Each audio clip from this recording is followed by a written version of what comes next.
La nuit dernière était parfaite, elle ne le saura jamais. C'est ce que disait son texto. Je n'ai pas annulé. À l'hôtel, j'ai souri et j'ai dit, au lieu de mes vœux, je vais lire quelques messages. Les hoquets de stupeur ne se sont pas arrêtés. Les messages brillaient sur le téléphone déverrouillé de mon fiancé. La nuit dernière était parfaite, avait écrit ma sœur à l'homme que j'étais censé épouser dans 6 heures. Les gens m'ont toujours sous-estimé. La discrète Camille, la responsable, la pacificatrice. Mais cet après-midi-là, debout devant l'hôtel dans ma robe de mariée, microphone à la main, leur texto secret affiché pour que les 200 invités les voient, j'ai réalisé qu'il y a un certain pouvoir à être sous-estimé. Parfois, l'explosion la plus silencieuse cause les dommages les plus dévastateurs. Le domaine était tout ce dont j'avais rêvé depuis que j'étais petite fille.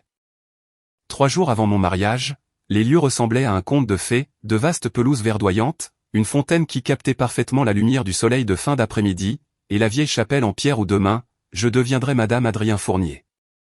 Je m'appelle Camille Dubois. Dans 72 heures, j'étais censé épouser l'amour de ma vie. Ne bouge pas, ma chère. Cet ourlet ne va pas se faire tout seul, dit Marguerite, la couturière qui travaillait sur ma robe depuis des mois. Elle était agenouillée à mes pieds, des épingles entre les lèvres, apportant les dernières retouches à ma robe. Je jetai un nouveau coup d'œil à mon téléphone. Léa était en retard. Ma petite sœur et demoiselle d'honneur avaient promis d'être là pour l'essayage final, mais c'était tout Léa, perpétuellement à son propre rythme. Désolé, je suis en retard. La porte s'ouvrit brusquement et elle était là, un tourbillon d'énergie et de parfum de créateur. Ma sœur faisait toujours une entrée remarquée. La circulation était dingue. Et puis j'ai dû m'arrêter pour un café parce que, eh bien, tu me connais sans caféine. Je souris malgré mon agacement. Ce n'est rien. Tu es là maintenant. Léa laissa tomber son sac et tourna autour de moi, les yeux écarquillés. Camille, tu es. Waouh. Adrien va perdre la tête en te voyant. Quelque chose dans son ton me prit au dépourvu. Ce n'était pas seulement de la fierté fraternelle. Il y avait autre chose. Mais avant que je puisse l'analyser davantage, elle me serra dans ses bras et je sentis un parfum familier. Tu portes l'eau de Cologne d'Adrien.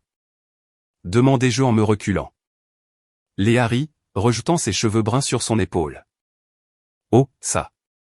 Oui, je l'ai emprunté quand je suis passé chez vous hier, juste pour rire, tu sais, pour le taquiner au dîner ce soir. Ça te dérange? Je me forçai à rire. Non, c'est drôle, ça va l'amuser. Mais quelque chose clochait, comme un tableau légèrement de travers sur un mur. Je mis cette pensée de côté, l'attribuant au stress prénuptial. Le reste de l'après-midi se passa dans un tourbillon d'arrivées, des cousins de Bourgogne, mon ami de fac Émilie, les parents d'Adrien avec leur tenue parfaitement assortie et leur sourire crispé. Pendant tout ce temps, je n'arrêtais pas de regarder mon téléphone, attendant qu'Adrien m'envoie un texto pour me dire qu'il était arrivé au domaine. Quand il est enfin apparu, quelque chose semblait différent. Il m'a serré fort dans ses bras, mais ses yeux parcouraient la pièce, sans jamais vraiment se poser sur les miens. Tout va bien? Demandai-je en lui touchant le bras. Oui, juste des trucs de boulot, dit-il en vérifiant à nouveau son téléphone. Une urgence client. Rien que je ne puisse gérer. Adrien était toujours comme ça avec son cabinet d'architecture, dévoué, parfois jusqu'à l'excès. J'acquiesçai, compréhensive, mais une petite voix au fond de mon esprit me murmurait que quelque chose n'allait pas. Le dîner de répétition ce soir-là fut une magnifique réception sur la terrasse du jardin du domaine. Des guirlandes lumineuses scintillaient au-dessus de nos têtes, et l'air de fin d'été était chaud et doux, embaumé du parfum des roses. J'aurais dû être complètement heureuse. Au lieu de cela, je me suis surprise à observer Adrien. La façon dont il vérifiait son téléphone sous la table, la façon dont son rire semblait forcé. Puis vinrent les discours. Chloé, ma meilleure amie depuis l'université, commença par un discours émouvant sur le fait de trouver quelqu'un qui voit qui vous êtes vraiment. Elle termina en levant son verre à Adrien et moi, mais ses yeux s'attardèrent sur moi avec une question que je ne pouvais pas tout à fait déchiffrer. Puis Léa se leva, une flûte de champagne à la main, sa robe noire captant la lumière d'une manière qui fit tourner plusieurs têtes. À ma grande sœur et à son presque mari, commença-t-elle, sa voix portant sur toute la terrasse. Camille a toujours été la prudente, l'organisatrice, la perfectionniste. Et Adrien, elle marqua une pause, son sourire se transformant en quelque chose de plus personnel. Eh bien, Adrien aimait les filles un peu folles à l'université, n'est-ce pas? Quelques rires gênés parcoururent la foule. Je sentis mes joues rougir en jetant un coup d'œil à Adrien, dont le visage s'était figé. Mais les contraires s'attirent, continua Léa avec aisance. Et je n'ai jamais vu deux personnes plus parfaitement dépareillées de la meilleure des manières. Elle leva son verre plus haut. À Camille et Adrien. Que votre mariage soit aussi beau que cette fête pour laquelle nous avons dépensé bien trop d'argent. Tout le monde rit et but. Le moment semblait sauvé. Mais je vis la main d'Adrien sursauter, renversant du vin rouge sur la nappe blanche. Il marmonna des excuses et s'éclipsa rapidement. Je devrais aller voir comment il va, dis-je en commençant à me lever. Chloé m'attrapa le poignet. C'est un grand garçon. Il peut se nettoyer tout seul. Ses yeux étaient sérieux, scrutant les miens. Tu sais que je t'aime, n'est-ce pas? Bien sûr. Alors observe simplement le langage corporel entre ces deux-là. Ces deux-là qui? Demandai-je, bien que je connaisse déjà la réponse. Ta sœur et ton fiancé. La voix de Chloé était basse, mesurée. Je ne dis pas qu'il se passe quelque chose. Fais juste attention. Je voulais rejeter son inquiétude, mais Chloé avait toujours été la plus observatrice de notre amitié. Elle remarquait des choses que les autres manquaient. Pourtant, il s'agissait de Léa, ma sœur, et d'Adrien, l'homme que j'allais épouser. L'idée même était absurde, n'est-ce pas? Le lendemain matin, nous avions prévu une séance photo prénuptiale dans le parc du domaine. Le photographe nous fit poser près de la fontaine, sous le vieux chêne, à côté du mur de pierre couvert de lierre. Pendant tout ce temps, je ne pouvais m'empêcher de remarquer avec quelle facilité Adrien et Léa engageaient la conversation entre les prises de vue, des blagues privées, des commentaires chuchotés, le genre d'intimité confortable qui vient des secrets partagés. Adrien, je peux t'emprunter ton téléphone? Demandai-je pendant une pause. Je veux montrer à maman la chanson à laquelle on pensait pour notre première danse. Il hésita une seconde. Ma batterie est presque à plat. Utilise le tien. Le mien charge dans la chambre. À contre-cœur, il me tendit son téléphone.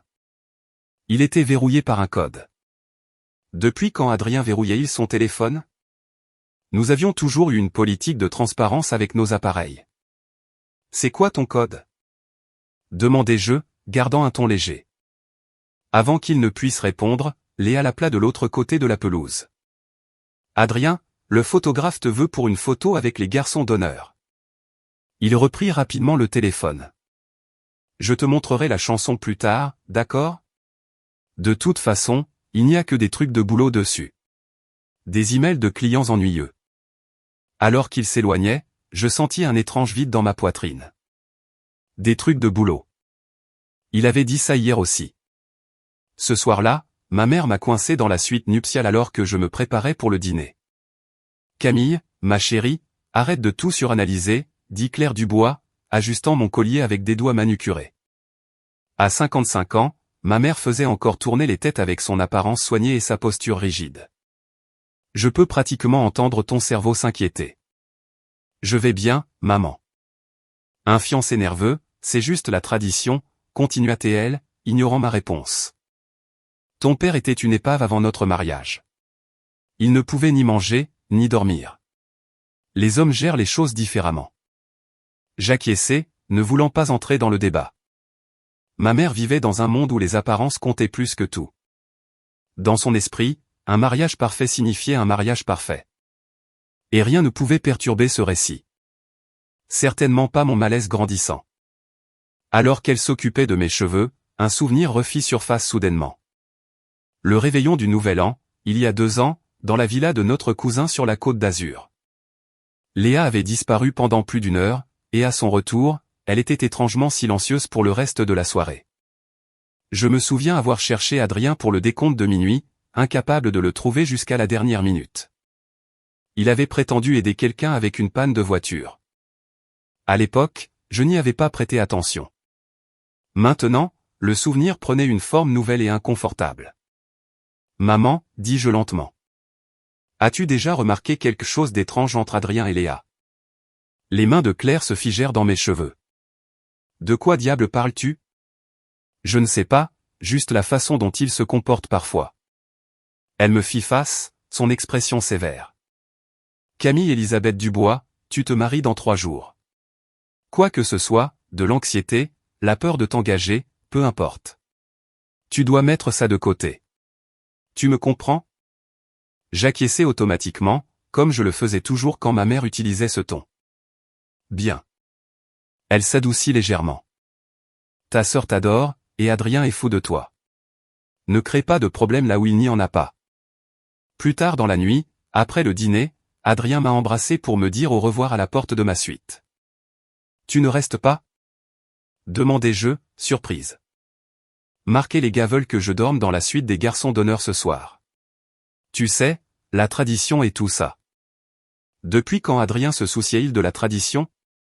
Nous vivions ensemble depuis plus d'1 an. Mais je n'insistais pas. D'accord, à demain alors. Il m'embrassa de nouveau, s'attardant cette fois. Je t'aime, Camille. Tu le sais, n'est-ce pas? Je sais, souris-je. Je t'aime aussi. Après son départ, je suis resté au milieu de ma suite nuptiale, entouré de fleurs blanches, de champagne et de tous les attributs du mariage imminent. Et pourtant, je ne pouvais pas me défaire de cette sensation dans mon estomac. Pas des papillons, mais quelque chose de plus lourd, de plus sombre. J'aimerais ne pas toujours trouver des excuses pour ce que je ressens, murmurai-je dans la pièce vide avant de me glisser seul dans le lit. Le sommeil vint par intermittence, hanté par des rêves de portes verrouillées et de conversations chuchotées juste hors de portée. Le matin de mon mariage se leva, clair et parfait. La lumière dorée filtrait à travers les rideaux de ma suite nuptiale, baignant tout d'une lueur mielée qui semblait promettre le bonheur. Je me suis réveillé tôt, avant mon réveil, me sentant étrangement calme. Les doutes et le malaise qui m'avaient tourmenté la veille semblaient maintenant lointains, comme une tempête passée dans la nuit.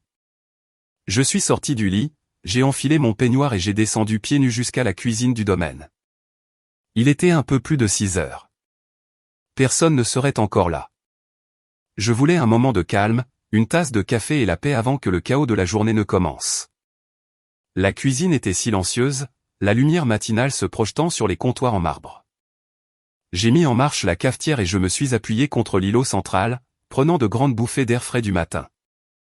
C'est alors que je l'ai vu. Le téléphone d'Adrien, posé sur le comptoir près de la corbeille de fruits. Il avait dû descendre pour une collation de minuit et l'avait oublié. Contrairement à moi, Adrien ne pouvait jamais dormir quand il était stressé. Je l'ai pris sans réfléchir. L'écran s'est allumé. Aucune demande de code. Il était déverrouillé. Mon pouce hésita sur la surface. Je n'avais jamais été du genre à fouiner. La confiance était tout pour moi. Mais c'est là que je l'ai vu. Un aperçu de notification. Un message de Léa. Mon cœur s'emballa. Avant de pouvoir me raisonner, j'ai tapé sur l'icône des messages. C'était là, le nom de ma sœur, et en dessous, des mots qui ont glacé mon sang. La nuit dernière était parfaite. Je n'arrête pas de penser à toi. Elle ne saura jamais. Mes doigts bougèrent d'eux-mêmes, remontant l'historique des messages. Il y avait des mois de textos, des rendez-vous secrets, des blagues d'initiés, des photos que je ne pouvais me résoudre à ouvrir, des localisations épinglées dans des hôtels, des parcs, des endroits où je pensais que l'un d'eux avait été seul. J'aimerais que tu puisses rester plus longtemps. Je déteste lui mentir. Une dernière fois avant le mariage. La pièce sembla basculer. Je me suis agrippé au comptoir pour me stabiliser, puis j'ai titubé jusqu'à la salle de bain attenante à la cuisine, verrouillant la porte derrière moi. M'effondrant sur le sol. J'ai parcouru message après message, chacun étant un clou de plus dans le cercueil de ma relation.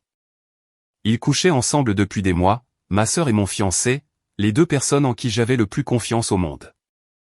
Je ne sais pas combien de temps je suis resté assise là, à lire et relire, essayant de faire en sorte que les mots signifient autre chose que ce qu'ils disaient si clairement, des minutes ou des heures. Un coup à la porte de la salle de bain me fit sursauter. « Camille, tu es là. » C'était la voix de Chloé, inquiète. J'ai ouvert la porte. Un regard sur mon visage lui a tout dit. « Qu'est-ce qui s'est passé ?» demanda-t-elle en entrant et en fermant la porte derrière elle. Sans un mot, je lui ai tendu le téléphone. J'ai observé son visage pendant qu'elle lisait, la confusion se transformant en incrédulité, puis en une colère froide et contrôlée que je n'avais vue que quelques fois au cours de notre décennie d'amitié. Quand elle a finalement levé les yeux, sa voix était d'un calme mortel. « Dis-moi ce que tu veux faire. » « Je ne sais pas, » murmurai-je. Ma voix me semblait étrange, creuse, distante. « Je ne sais pas quoi faire. » Chloé posa une main sur mon épaule.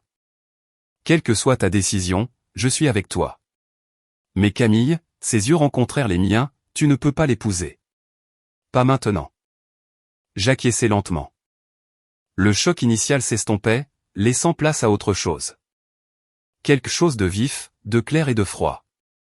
J'ai besoin de réfléchir. Nous sommes retournés à ma suite par l'arrière, évitant le hall principal où les invités et la famille allaient bientôt se rassembler. J'avais besoin de temps pour digérer, pour planifier. 1 heure plus tard, alors que les assistantes de ma mère s'affairaient avec des trousses de maquillage et des outils de coiffure, Léa entra dans la suite nuptiale d'un pas léger. Son sourire était éclatant, ses yeux clairs, sans le moindre soupçon de culpabilité ou de honte. « Bonjour, la mariée. » chanta-t-elle en jetant son sac sur une chaise. « Comment on se sent ?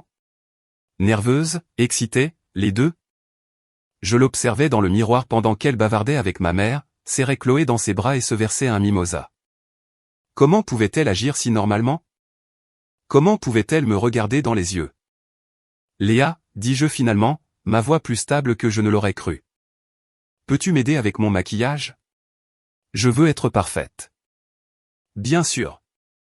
S'exclama-t-elle en s'approchant, avide d'aider, ne se doutant jamais que je savais. Alors qu'elle se penchait pour appliquer mon fond de teint, je cherchais sur son visage le moindre signe de remords, la moindre lueur de malaise. « Tu as vu Adrien hier soir ? » demandai-je nonchalamment. Après le dîner ? Pas une pause dans ses coups de pinceau. Non. Pourquoi ? Il n'était pas avec les gars. Le mensonge sortit de sa bouche si facilement, ma propre sœur me regardant droit dans les yeux et mentant sans hésitation. Je me demandais, c'est tout, dis-je. Il a laissé son téléphone dans la cuisine. Y eut-il un léger resserrement autour de ses yeux ? Un gel momentané dans ses mouvements ? Si oui, elle se reprit rapidement. Oh, il oublie tout le temps ce truc. Tu veux que je le lui apporte ? Non, dis-je, croisant son regard dans le miroir. Je vais m'en occuper. Tout au long de la matinée, alors que les cheveux étaient coiffés et le maquillage appliqué, que ma mère s'agitait pour les détails et que les invités commençaient à arriver, je suis resté d'un calme étrange. Chloé continuait de m'observer, inquiète. Mais j'avais pris ma décision. Je ne vais pas les confronter, lui dis-je lorsque nous eûmes un moment seuls. Pas encore. Camille. Offrons-leur leur journée parfaite, dis-je, un étrange sourire jouant sur mes lèvres. Laissons-les croire que tout se déroule comme prévu. Chloé étudia mon visage, puis hocha lentement la tête. D'accord. Je te fais confiance. Quel est le plan ?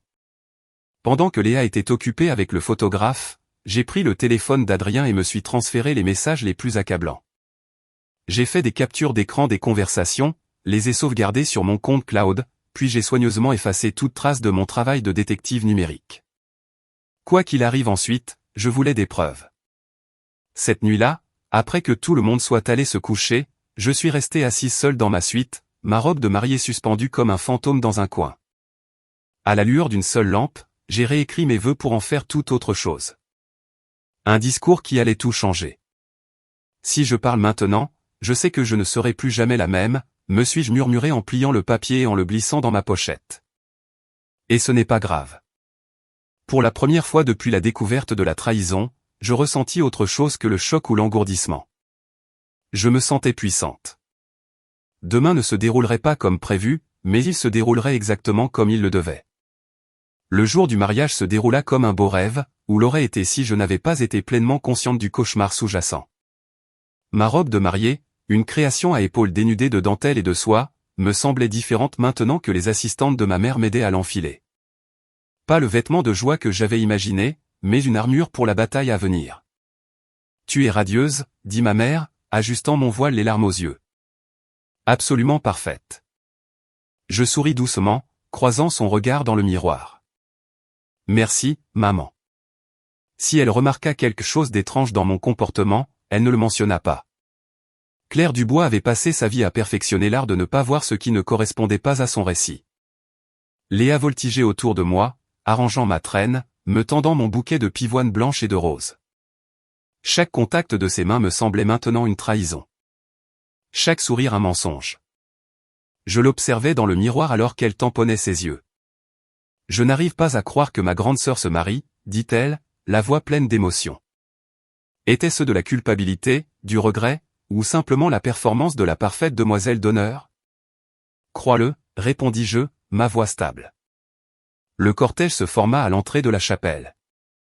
À travers les vieilles portes en bois, j'entendais le quatuor à cordes jouer, le murmure des 200 invités attendant le début de la cérémonie. Mon père apparut à mes côtés, élégant dans son smoking, m'offrant son bras. « Prête, ma chérie ?» demanda-t-il. J'acquiesçai, ne me faisant pas confiance pour parler. Les portes s'ouvrirent. La musique s'intensifia. Une par une, les demoiselles d'honneur descendirent l'allée. Chloé passa en dernier, se tournant à l'autel pour croiser mon regard. Le léger hochement de tête qu'elle me fit était presque imperceptible, mais il me stabilisa. Quoi qu'il arrive ensuite, je n'étais pas seul. Puis ce fut mon tour. Mon père et moi nous avançâmes dans l'embrasure de la porte, et tout le monde se leva. Je vis des visages tournés vers moi, souriants, impatients, émus, et au bout de l'allée, Adrien attendait, magnifique dans son smoking noir. Son expression était un mélange de nervosité et de quelque chose qui aurait pu être de l'amour si je n'avais pas su la vérité. Chaque pas dans l'allée semblait délibéré, comme si je ne marchais pas vers mon avenir, mais vers la vérité. Je souris doucement, mes yeux ne quittant jamais le visage d'Adrien. Le voyait-il? La connaissance dans mes yeux, l'acier sous mon sourire. S'il le voyait, il n'en montra aucun signe. Quand nous atteignîmes l'hôtel, mon père m'embrassa sur la joue et plaça ma main dans celle d'Adrien. Ses doigts étaient chauds, légèrement tremblants. Je les serrai doucement, observant son visage, me demandant comment j'avais pu ignorer les mensonges auparavant. Le pasteur Moreau, qui me connaissait depuis l'enfance, s'avança avec un sourire chaleureux. « Mes bien chers frères, commença-t-il, sa voix riche remplissant la chapelle. Nous sommes réunis aujourd'hui pour être témoins de l'union de Camille Elisabeth Dubois et d'Adrien Jacques Fournier en saint mariage. » Je laissai ces mots me submerger, regardant la mère de visage, ma mère au premier rang, tamponnant ses yeux avec un mouchoir brodé. Monsieur Fournier à côté d'elle, son expression stoïque comme toujours, et Léa debout en face d'Adrien, serrant son bouquet, ses yeux allant de l'un à l'autre. Le pasteur Moreau parla d'amour et d'engagement, d'honnêteté et de confiance. Chaque mot était comme un poignard, soulignant le fossé entre ce qui aurait dû être et ce qui était. J'écoutais, souriant aux moments appropriés, serrant la main d'Adrien lorsque le pasteur parlait de surmonter ensemble les tempêtes de la vie. Le mariage ne doit pas être pris à la légère, continua le pasteur Moreau, mais avec révérence et sobriété. Adrien me jeta un coup d'œil, un petit sourire rassurant sur les lèvres. Je le lui rendis, pensant au texto sur son téléphone. La nuit dernière était parfaite. Elle ne saura jamais.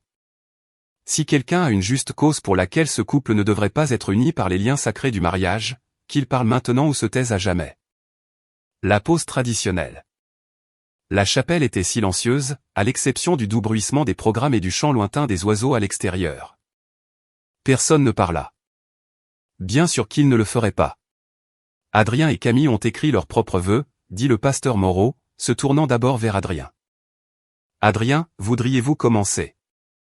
Adrien s'éclaircit la gorge, sortit un papier plié de sa poche et commença à lire. Sa voix était stable, confiante, la voix d'un homme qui pensait ses secrets en sécurité. Camille, dès l'instant où nous nous sommes rencontrés, j'ai su que tu étais spéciale. Ta gentillesse, ton intelligence, ta beauté intérieure et extérieure m'ont captivé. Je promets d'être fidèle et sincère. Chaque mot un magnifique mensonge. J'écoutais, hochant la tête au bon moment, les larmes me montant aux yeux, non pas d'émotion, mais de l'audace pure de sa performance. Quand il eut terminé, il y eut un murmure d'admiration collective de la part des invités. Et maintenant, Camille, dit le pasteur Moreau en se tournant vers moi, consentez-vous à prendre Adrien Jacques Fournier pour votre légitime époux, pour l'avoir et le garder à partir de ce jour, pour le meilleur et pour le pire, dans la richesse et la pauvreté, dans la maladie et la santé. pour l'aimer et le chérir jusqu'à ce que la mort vous sépare? C'était le moment où tout allait changer. Je regardais Adrien dans les yeux, mon expression sereine. Puis je levai lentement la main, arrêtant le pasteur. Avant de dire oui, dis-je, ma voix claire et stable, portant jusqu'au fond de la chapelle. J'aimerais lire quelque chose à voix haute. Un murmure parcourut les invités. Le pasteur Moreau cligna des yeux de surprise, mais acquiesça. Bien sûr. Je plongeai la main dans la petite poche cousue dans ma robe et en sortis mon téléphone. Les yeux d'Adrien s'écarquillèrent légèrement, la confusion traversant ses traits. « Camille, murmura-t-il, qu'est-ce que tu fais ?» Je lui souris, puis me tournai vers nos invités. « J'aimerais partager quelques messages que j'ai trouvés ce matin, dis-je, ma voix inébranlable. Des messages entre mon fiancé et ma demoiselle d'honneur, ma sœur. » Les murmures s'intensifièrent. Ma mère se leva à moitié de son siège, le visage décomposé. « Camille, mais enfin ?» Je levai à nouveau la main, la faisant taire d'un regard. Puis je commençai à lire, ma voix claire et sans émotion. La nuit dernière était parfaite. Je n'arrête pas de penser à toi. Elle ne saura jamais. Je fis une pause, laissant les mots flotter dans l'air. J'aimerais que tu n'aies pas à retourner dans sa chambre. Une dernière fois avant le mariage. Je déteste devoir te regarder l'épouser. Des halètements résonnèrent dans la chapelle. Le visage de Léa avait perdu toute couleur, son bouquet tremblant dans ses mains.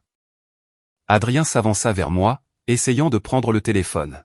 « Camille, s'il te plaît. » Je reculai, hors de sa portée.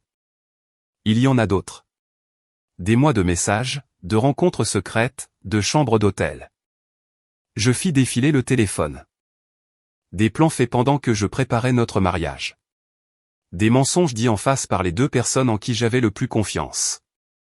La chapelle était maintenant complètement silencieuse. Le genre de silence qui pèse physiquement. Je pouvais sentir chaque regard sur moi, entendre chaque souffle retenu. Et la personne qui a envoyé ça, dis-je, ma voix se brisant enfin légèrement, est ma demoiselle d'honneur. Ma sœur. Je me tournai pour regarder Léa, dont le visage s'était effondré, des larmes coulant sur ses joues. Elle fit un pas vers moi, la bouche ouverte pour parler. Camille, je. Un unique hoquet brisa le silence, suivi du bruit de quelqu'un se levant brusquement, sa chaise raclant le sol en pierre. Puis d'autres murmures, de plus en plus forts, remplissant la chapelle du son du choc et du scandale. Je restai là, téléphone à la main, ma robe de mariée me semblant soudain trop serrée, trop lourde. Mais ma colonne vertébrale était droite, ma tête haute. À cet instant, entouré de chuchotements et de regards, je ne m'étais jamais senti aussi seul, ni aussi libre. La vérité était révélée. Il n'y avait plus de retour en arrière possible. Le silence qui suivit ma révélation fut assourdissant. 200 personnes retenant leur souffle en même temps, créant un vide sonore qui semblait s'étirer à l'infini. Puis, comme une digue qui cède, les chuchotements commencèrent. Ils partirent du fond de la chapelle et déferlèrent vers l'avant en une vague de murmures choqués et de halètements. Je restai parfaitement immobile, ma robe de mariée me semblant soudain peser une tonne. Mes mains ne tremblaient pas. Ma voix ne s'était pas brisée. J'avais fait ce que j'étais venu faire. Maintenant, vous savez tous, dis-je calmement, abaissant le téléphone. Le pasteur Moreau s'éclaircit la gorge, sa Bible à moitié fermée dans ses mains. Il regarda entre Adrien et moi, puis vers Léa, clairement désemparée. Dans toutes ces années à officier des mariages, je doutais qu'il ait jamais rencontré quelque chose de semblable. Adrien fut le premier à bouger. Il s'avança vers moi, le visage cendré, tendant la main vers les miennes. « Camille, je peux expliquer, dit-il, la voix brisée. Le charme qui m'avait conquise 3 ans auparavant avait disparu. À sa place, il n'y avait qu'une panique nue. S'il te plaît. Tu l'as déjà fait, le coupai-je, ma voix douce mais ferme. Par SMS.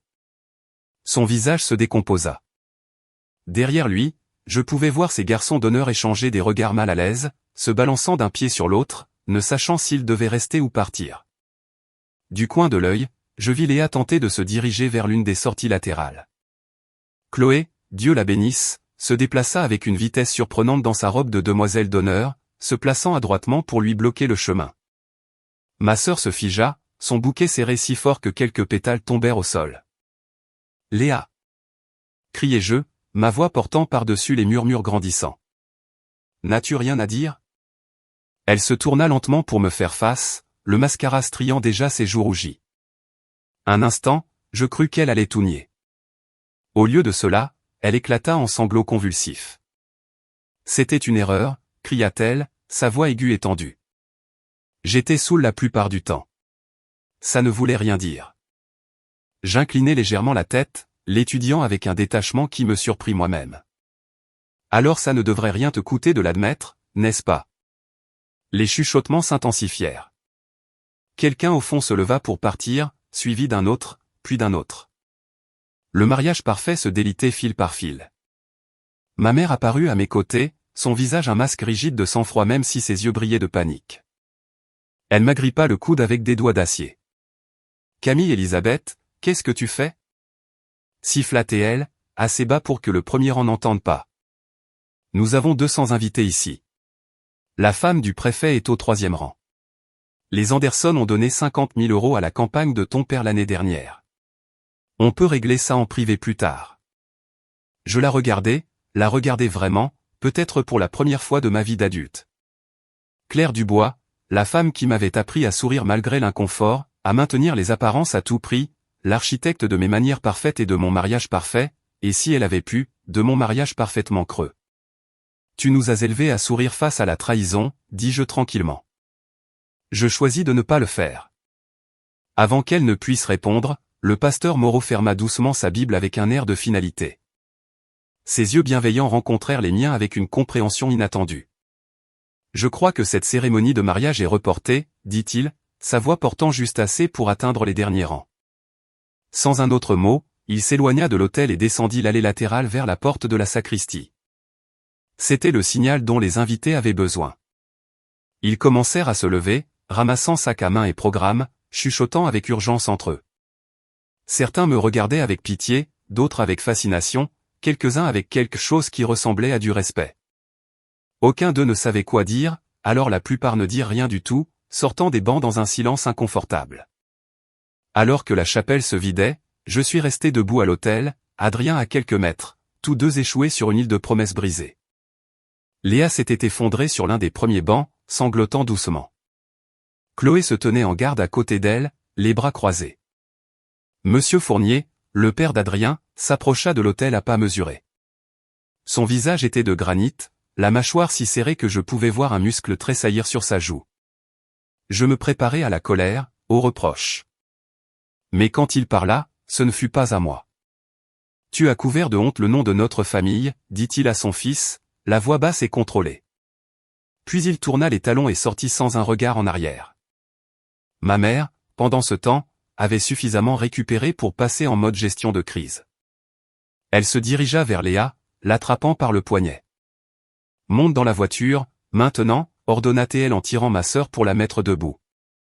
Léa la suivit en trébuchant, pleurant toujours, n'osant pas me regarder en passant.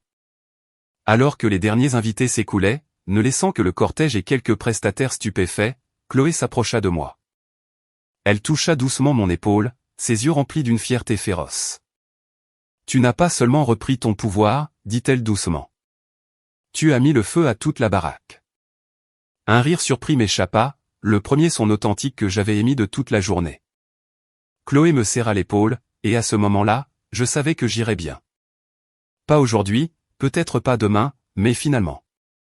La chapelle était presque vide maintenant. Le quatuor à cordes avait remballé en plein milieu d'une chanson. La fleuriste attendait maladroitement près de la porte, ne sachant manifestement pas si elle devait commencer à enlever les arrangements. Le seul son était le claquement lointain des portières de voiture alors que les invités fuyaient la scène de ce qui deviendrait sûrement le non-mariage le plus commenté de l'histoire du département. Je me dirigeais moi-même vers la porte, prête à m'échapper vers un endroit calme, où je pourrais enfin tout digérer. Mais Adrien me suivit, traînant derrière moi dans l'allée comme une ombre. « Camille, s'il te plaît !» cria-t-il, sa voix résonnant dans la chapelle presque vide. « Au moins, laisse-moi t'expliquer. » Je m'arrêtai, mais ne me retournai pas. « Je n'ai jamais prévu que tout ça arrive, » continua-t-il, comblant la distance entre nous. « C'est juste arrivé. J'étais perdu. Mais je t'aime. Je t'ai toujours aimé. Là, je me retournai, le regardant avec des yeux clairs. Alors pourquoi as-tu continué à la choisir, elle? La question resta en suspens entre nous, simple et dévastatrice. Adrien ouvrit la bouche, la referma.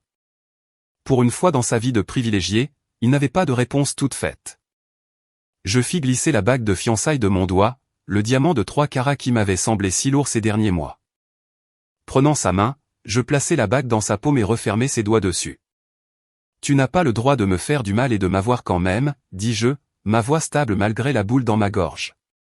Puis je suis parti, franchissant les portes de la chapelle et sortant sous le soleil éclatant de l'après-midi.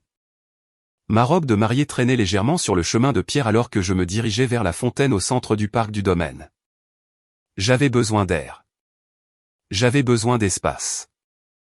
J'avais besoin d'être seul.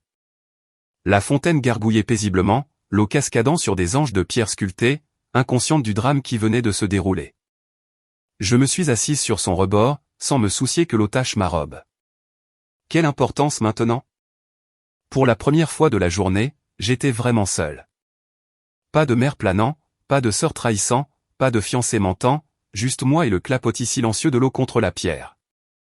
Je m'attendais à ce que les larmes viennent, mais elles ne vinrent pas. Au lieu de cela, un calme étrange s'installa en moi, une clarté que je n'avais pas ressentie depuis des mois, peut-être des années. Tu n'as jamais été mon foyer, me murmurai-je, à Adrien, à la vie que j'avais cru vouloir. Juste le couloir que je devais traverser. Une nouvelle force s'installa dans mes os alors que j'étais assise là. Ma robe de mariée, enroulée autour de moi comme une peau morte, prête à affronter tout ce qui allait suivre. L'appartement semblait différent quand je suis revenu 3 jours plus tard. Tout était exactement là où je l'avais laissé. Les classeurs de préparation du mariage empilés sur la table basse, des photos encadrées d'Adrien et moi sur la cheminée, sa veste encore accrochée sur une chaise de la salle à manger.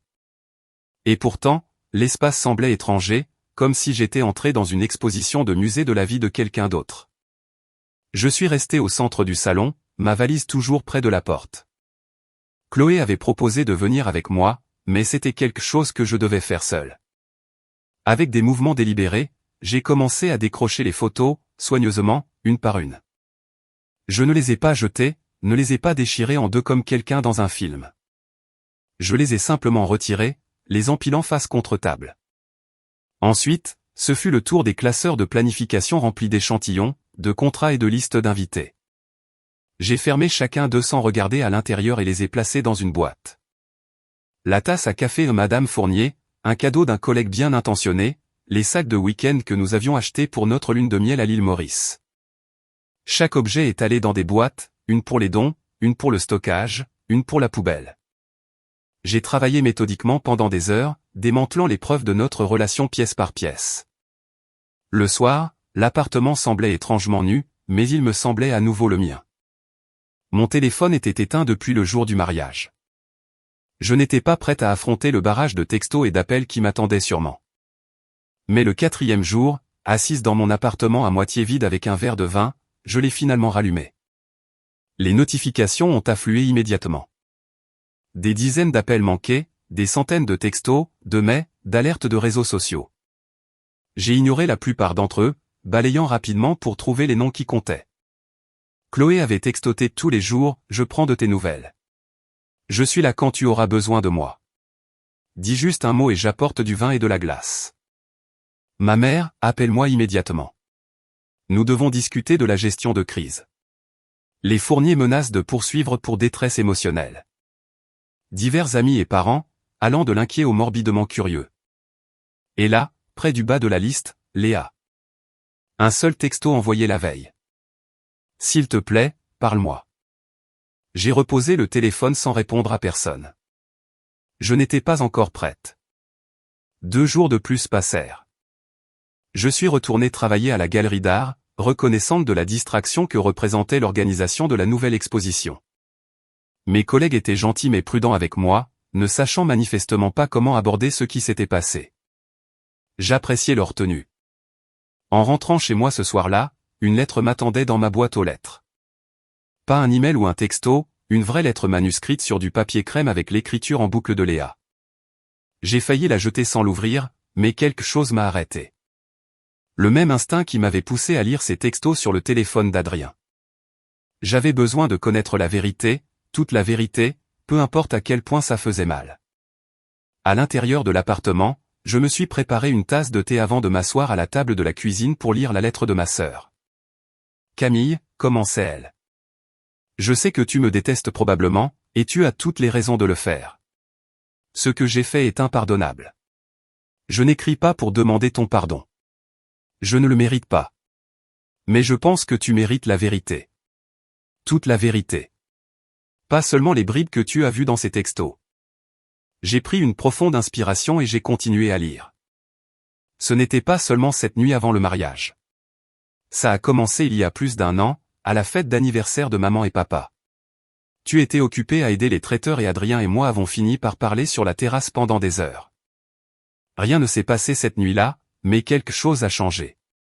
Nous avons commencé à nous envoyer des textos, amicaux au début. La lettre continuait, détaillant les moments que j'avais manqués. Un week-end où j'étais malade avec la grippe et où Léa était passée pour voir comment j'allais pendant que je dormais. Des rendez-vous pour un café qui avaient eu lieu pendant que j'étais au travail. Un voyage d'affaires d'Adrien auquel Léa s'était secrètement jointe.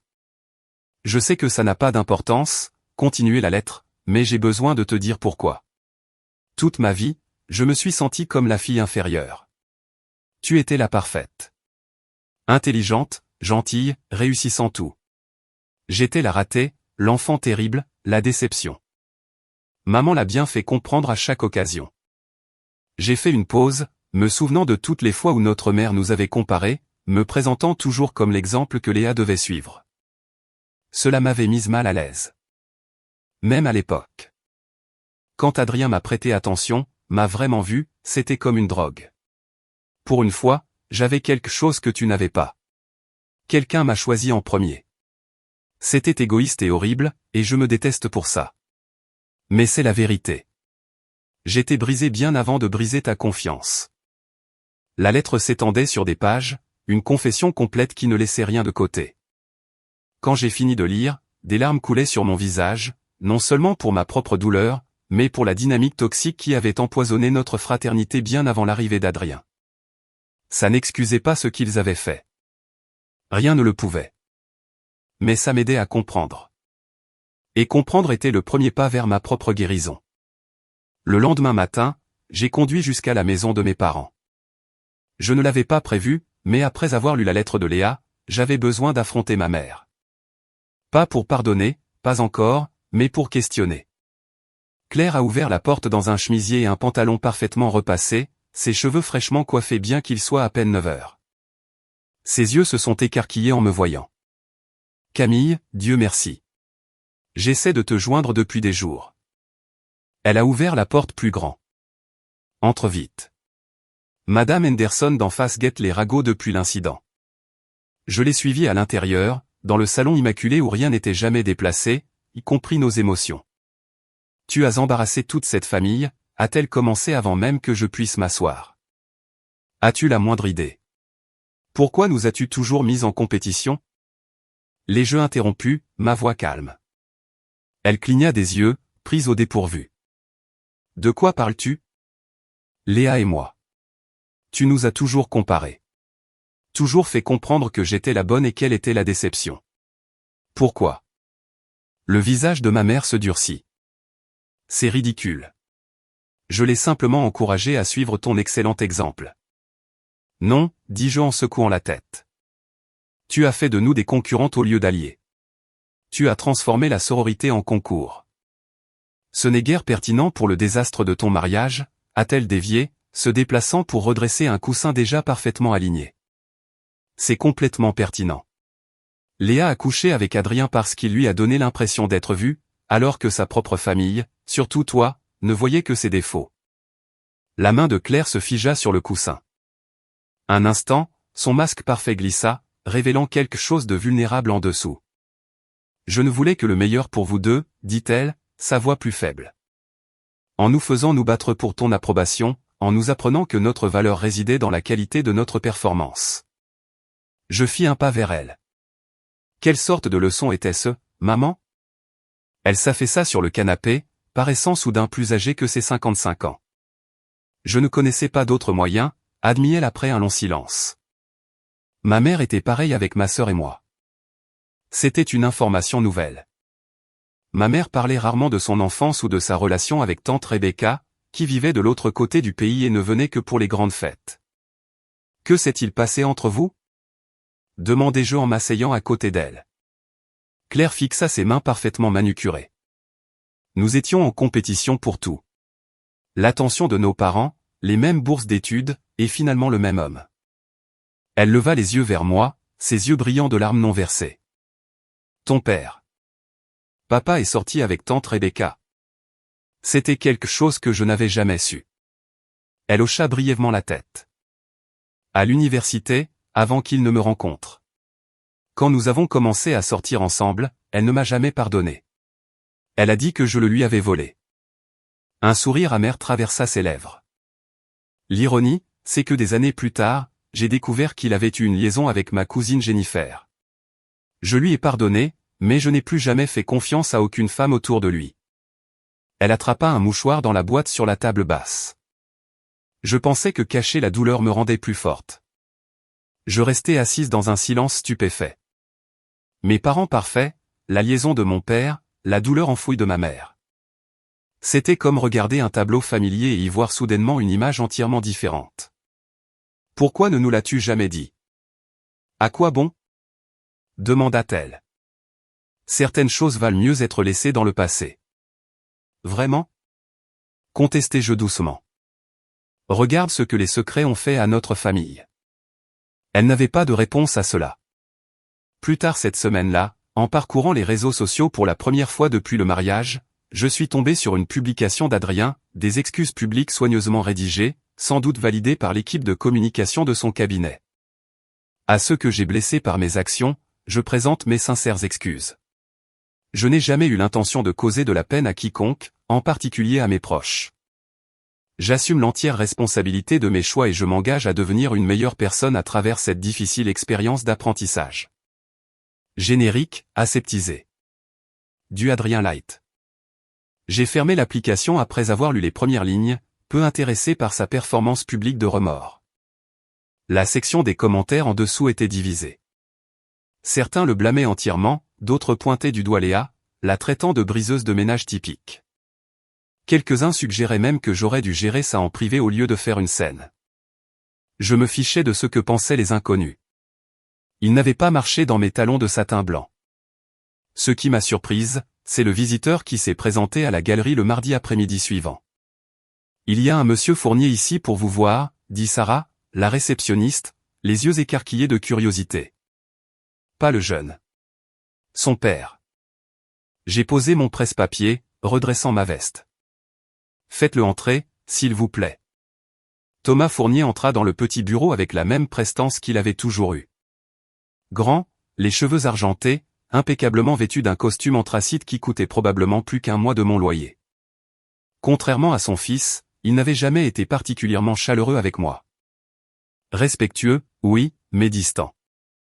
Mademoiselle Dubois, dit-il avec un léger hochement de tête. Merci de me recevoir. Monsieur Fournier, répondis-je, lui indiquant la chaise en face de mon bureau. C'est inattendu. Il s'assit, ajustant ses manches avec des mouvements délibérés. Je serai bref. Je suis venu m'excuser. De toutes les choses que je m'attendais à ce qu'ils disent, celle-ci n'en faisait pas partie.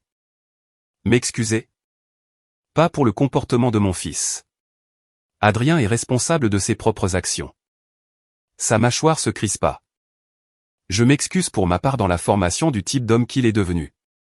Un homme qui trahirait la confiance de quelqu'un comme vous. Je restai silencieuse, attendant qu'il continue. Je n'étais pas, il fit une pause, cherchant ses mots. Un père émotionnellement disponible était clairement un territoire inconnu. J'ai appris à Adrien le succès, l'apparence, comment obtenir ce qu'il voulait. Je ne lui ai jamais appris l'honneur ou les conséquences. Il me regarda droit dans les yeux. Vous méritiez mieux. Je n'ai jamais dit ça à personne auparavant. L'aveu sembla coûter quelque chose à cet homme fier. Je me suis surprise à hocher lentement la tête. Merci de me le dire. Il se leva pour partir, notre brève conversation apparemment terminée. À la porte, il se retourna. Si cela peut vous consoler, sa mère l'a déshérité et j'ai clairement indiqué qu'il n'est pas le bienvenu à la fête de Noël du cabinet cette année. Un fantôme de sourire effleura ses lèvres. Nous, les Fournier, ne montrons peut-être pas bien nos émotions, mais nous avons nos façons d'exprimer notre désapprobation. Après son départ, je suis resté assise à mon bureau pendant un long moment, retournant notre conversation dans ma tête. Ce n'était pas la conclusion que j'attendais, mais c'était quelque chose, une reconnaissance que ce qui m'était arrivé comptait, que je n'étais pas la seule fautive. Ce week-end-là, Chloé s'est présentée à ma porte avec une bouteille de vin dans une main et des putters de mini-golf dans l'autre. « Habille-toi », annonça-t-elle. « On sort. » « Du mini-golf. »« Vraiment ?» Je n'ai pas pu m'empêcher de sourire. Nous n'avions pas joué depuis l'université. « Oui, du mini-golf. » Parce qu'il est impossible d'être triste en essayant de faire passer une balle à travers un moulin à vent. Elle avait raison. Pendant 3 heures, nous avons joué sur le parcours ridicule, riant de nos mauvais coups, applaudissant nos rares succès, et nous permettant d'être pleinement présentes dans l'instant. Après, nous nous sommes assises dans un bar à vin voisin, légèrement pompette et plus détendue que je ne l'avais été depuis des semaines. « Tu sais ce que j'ai réalisé aujourd'hui ?» dit Chloé en faisant tourner son merlot. « Tu as ri. Vraiment ri. J'y ai réfléchi. C'est vrai, n'est-ce pas ? Tu n'es pas brisée, Camille, dit-elle en tendant la main par-dessus la table pour serrer la mienne. Tu es juste enfin libre. Cette nuit-là, de retour dans mon appartement, je me suis senti attiré par l'étagère où j'avais rangé mon ancien matériel d'art. Derrière les romans et les livres de référence se trouvait mon carnet de croquis, celui que j'avais abandonné des mois auparavant lorsque l'organisation du mariage avait pris le dessus. Je l'ai sorti, ainsi qu'une boîte de fusains. Assise en tailleur sur le sol, j'ai ouvert une page blanche et j'ai commencé à dessiner. Pas des fleurs, des modèles de gâteaux ou des plans de table, mais des pièces abstraites audacieuses, pleines de feu et de mouvement. Ma main bougeait presque d'elle-même, créant des formes qui parlaient de douleur, de libération et de renaissance. Au matin, mes doigts étaient noirs de fusain, et le carnet de croquis contenait le début de quelque chose de nouveau, quelque chose qui m'appartenait entièrement. 3 mois après le mariage qui n'a pas eu lieu, j'ai reçu un email qui a de nouveau tout changé. Chère mademoiselle Dubois, j'ai récemment assisté à l'exposition de votre galerie sur les artistes émergents et j'ai été particulièrement frappé par la série de fusains que vous avez organisée dans LA. Lors de notre conversation, vous avez mentionné une partie de votre propre travail. J'aimerais discuter de la possibilité d'inclure vos œuvres dans notre prochaine vitrine Phénix Renaissant, nouvelle voie du monde de l'art. C'était de Marcus Leroy, directeur de la Galerie du Marais, un espace petit mais prestigieux connu pour lancer des carrières. J'ai lu l'email 3 fois, certaine qu'il s'agissait d'une erreur. J'avais mentionné mon récent retour à l'art lors d'une brève conversation au vernissage de l'exposition, mais je ne m'attendais pas à ce qu'il s'en souvienne, encore moins qu'il exprime son intérêt. Mon travail était brut, personnel, quelque chose que je n'avais jamais envisagé de montrer publiquement.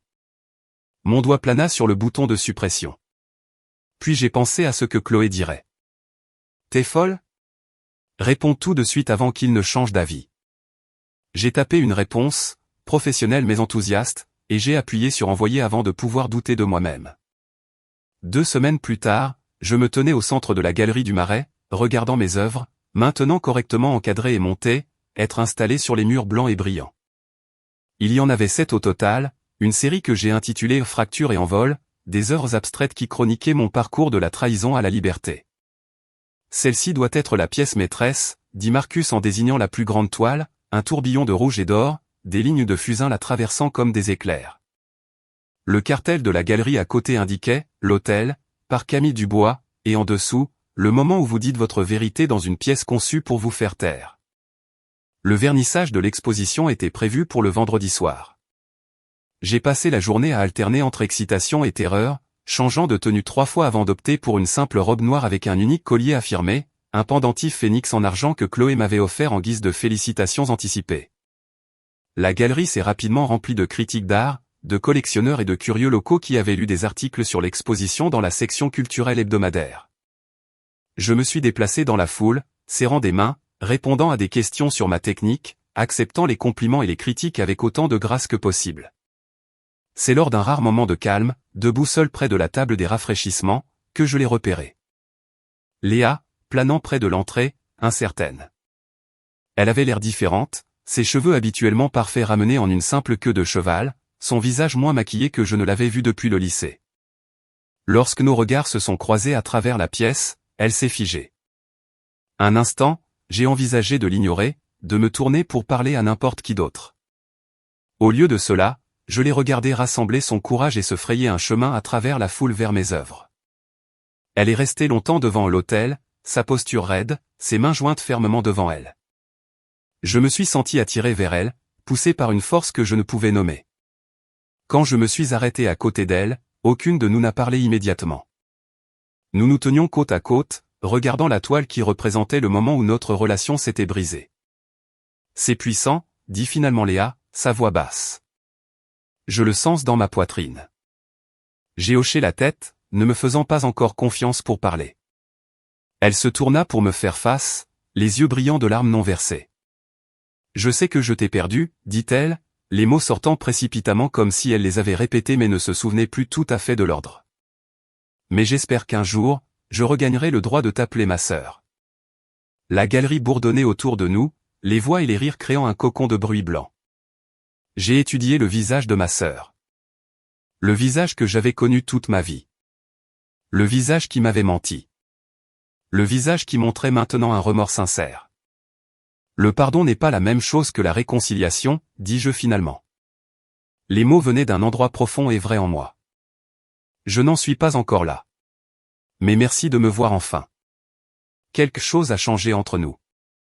Pas le pardon, pas encore, mais la reconnaissance. J'ai ouvert les bras et elle s'y est glissée. Notre étreinte fut brève, presque formelle, mais c'était un début. Alors qu'elle se reculait, essuyant ses yeux, un homme s'approcha de l'autre côté de la galerie, grand, avec des yeux bienveillants et un air de confiance tranquille. « Excusez-moi, dit-il. Je ne veux pas interrompre, mais je voulais vous dire à quel point j'ai été ému par votre travail. » Il tendit la main. Elliot Barnes. J'écris pour l'Observateur de l'art. Camille Dubois, répondis-je en lui serrant la main. Léa profita de l'occasion pour s'éclipser, me faisant un petit signe de tête en disparaissant dans la foule.